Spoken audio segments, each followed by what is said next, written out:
Many times I've seen things that I was very surprised about, and that I realized almost all of those I was surprised about because they were just the first time it happened to me. They didn't happen in my lifetime before. Mm-hmm. But when I researched them, they happened in other places or other people's lifetimes. So, for example, I remember 1971, the dollar, there was no such thing as a devaluation of a currency. It didn't experience it. And with the dollar was connected to gold, and I was watching events happen, and then you get on, and that definition of money all of a sudden went out the window because it was not tied to gold, and then you have this devaluation. And then the first oil shock or the second oil shock, or so many of these things. But almost always, I realized that they, when I looked in history, they happened before. Okay. They just happened in other people's lifetimes, which led me to realize that I needed to study history and what happened in other people's lifetimes and what happened in other countries and places, so that I would have timeless and universal principles for dealing with that thing. So I've been, the implausible happening, but it's like a 1 in 100-year storm. Right. Okay. They've happened before. Yeah, they've happened. Just not to you.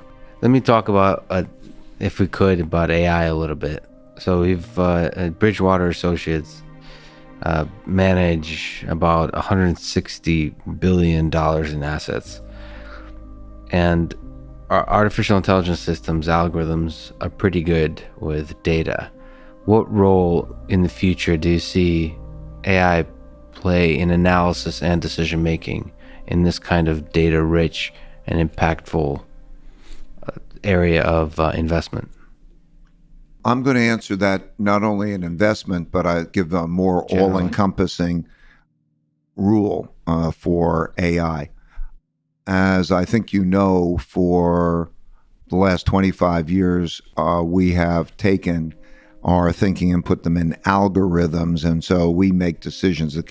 The computer takes those criteria, algorithms, and they put them, and they're in there, and it takes data, and they operate as an independent decision maker in parallel with our decision making. Yes. So for me, it's like there's a chess game playing, and I'm a person with my chess game, and I'm saying it made that move, and I'm making the move, and how do I compare those two moves? So we've done a lot, but let me give you a rule.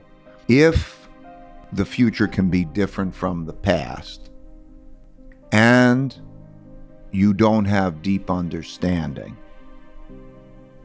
you should not rely on AI. Okay? Those two things. Deep understanding of the cause-effect relationships that are leading you to place that bet in anything. Okay? Anything important. Let's say if it was do surgeries, and you would say, how do I do surgeries? I think it's totally fine to watch all the doctors do the surgeries. You can put it on, take a digital camera and do that, convert that into AI algorithms that go to robots and have them do surgeries, and I'd be comfortable with that. Because if it keeps doing the same thing over and over again, and you have enough of that, that would be fine, even though you may not understand the algorithms, because if the thing's happening over and over again and you're not asking, the future would be the same. Yes. That appendicitis or whatever it is will be handled the same way the surgery, that's fine. However, what happens with AI is, for the most part, is it takes a lot of data, and it, with a high enough sample size, and then it puts together its own algorithms. Okay, there are two ways you can come up with algorithms. You can either take your thinking and express them in algorithms, or you can say, put the data in and say, what is the algorithm? That's machine learning. Yeah. And when you have machine learning, it'll give you equations which quite often are not understandable. Yes. If you would try to say, okay, now describe what it's telling you, it's very difficult to describe, and so they can escape understanding. And so it's very good for doing those things that could be done over and over again if you're watching and you're not taking that.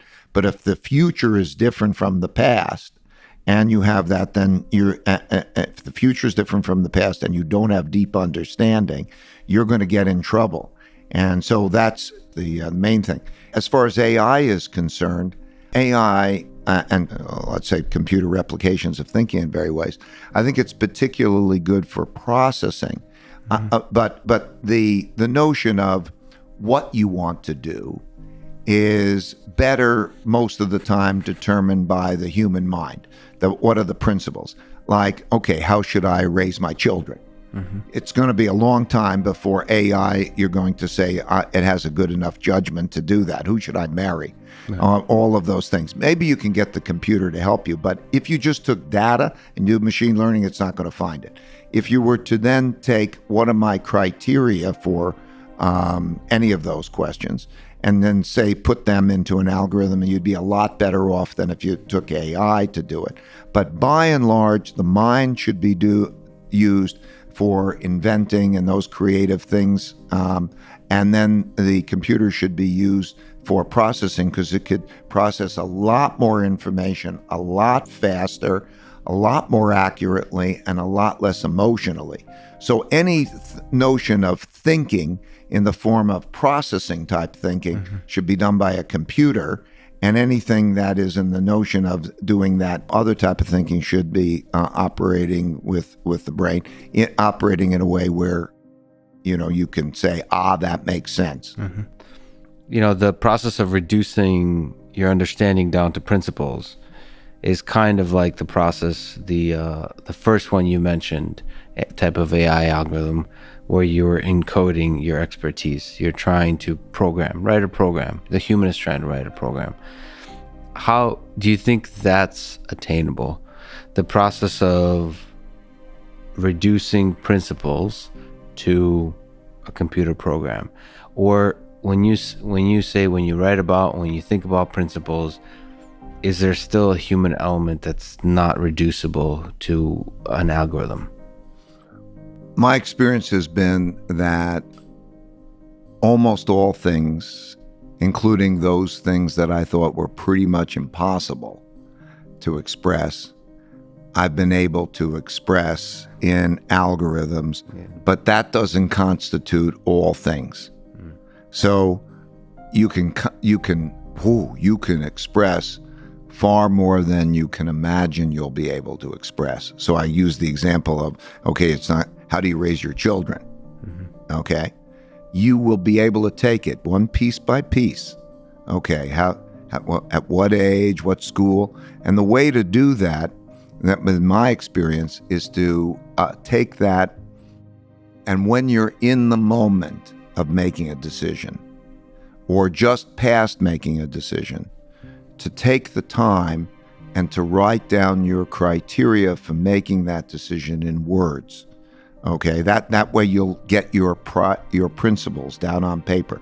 I created an app online called, it's right now just on the iPhone. It'll be on Android. I tried getting it on Android. Come on now. Let's get on Android. In a few months, it'll be on Android. Awesome.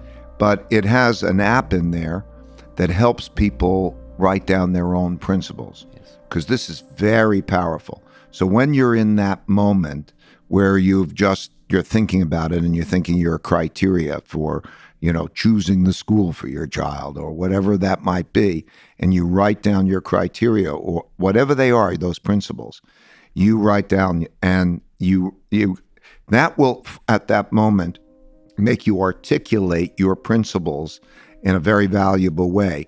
And if you have the way that we operate, that you have easy access, so when the next time that comes along, you can go to that, or you can show those principles to others to see if they're the right principles. You will get a clarity of that principle that's really invaluable in words, and that'll help you a lot. But then you start to think, how do I express that in data?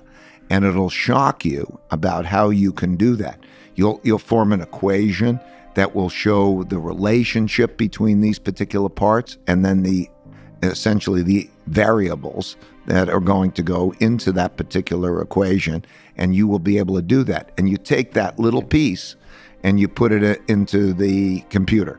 And then take the next little piece and you put that into the computer. And before you know it, you will have a decision-making system that's of the sort that I'm describing. So you're almost making an argument against an earlier statement you've made. You're convincing me. At first you said there's no way a computer could raise a child, essentially.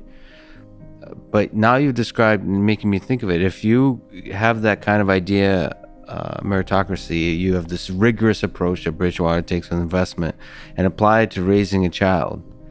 It feels like through the process you just described, we could, as a society, arrive at a set of principles for raising a child and encode it into a computer. That originality will not come from machine learning. The first time you do. So that the original, yes. That's what I'm referring to. But eventually, as we together develop it, and then we can automate it. That's why I'm saying the processing can be done by the computer. So we're saying the same thing. We're not inconsistent. We're saying the same thing, that the processing of that information in those algorithms can be done by the computer in a very, very effective way. You don't need to sit there and process and try to weigh all those things in your equation and all those things. Mm-hmm. But that notion of, okay, how do I get at that principle? And you're saying you'd be surprised yes, you how can much do you that. can express. That's right. You can do that. So this is where I think you're going to see the future. And right now,